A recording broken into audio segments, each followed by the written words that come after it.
ராதிகா 18. மேமோட படங்களும் பண்ணியிருக்கேன். ஆ. அவங்களோட இதுவும் பண்ணியிருக்கேன். சீரியலும் அவங்க சீரியலும் பண்ணியிருக்கேன்.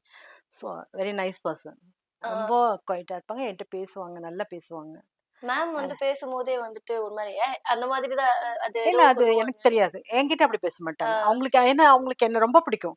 ம். ரொம்ப கலராவும், ரொம்ப சப்பியாவும் இருக்கேன் இல்லையா?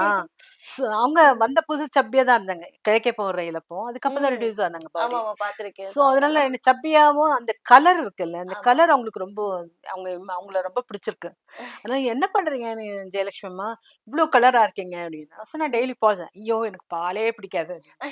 அப்புறம் மாம்பழ சீசன் நம்ம ஃபேஸ்ல பிம்பிளே இல்லாம இருக்கீங்களே, ம். மாம்பழம்லாம் சாப்பிட முடியுமா? ம். நீங்க வேற ஒரு நாளைக்கு 2 மாம்பழம் சாப்பிடாம நான் தூங்கவே மாட்டேன் அப்படின்னு. ம். அப்ப ஃபேஸ்ல பிம்பிளே இல்லாம இருக்கு அப்படின்னு. ம். நான் சொன்னேன் தெரியலைங்க. நான் மாம்பழம் சாப்பிட்டாலும் நைட்ல படுக்க போகும் பழம் பழம் அந்த பால் சாப்பிடுவேன். ம். அதனால மேபி வராம இருக்கலாம். நல்ல ஃபேஸ்க்கு எண்ணெய் தேய்ச்சேன். ஐயோ! எண்ணெயே எனக்கு பிடிக்காது. ம். நல்லெண்ணெய் தேய்ச்சு குளிங்க சூடுக்கு. சூடுனா கூட பிம்பிள்ஸ் வரும்.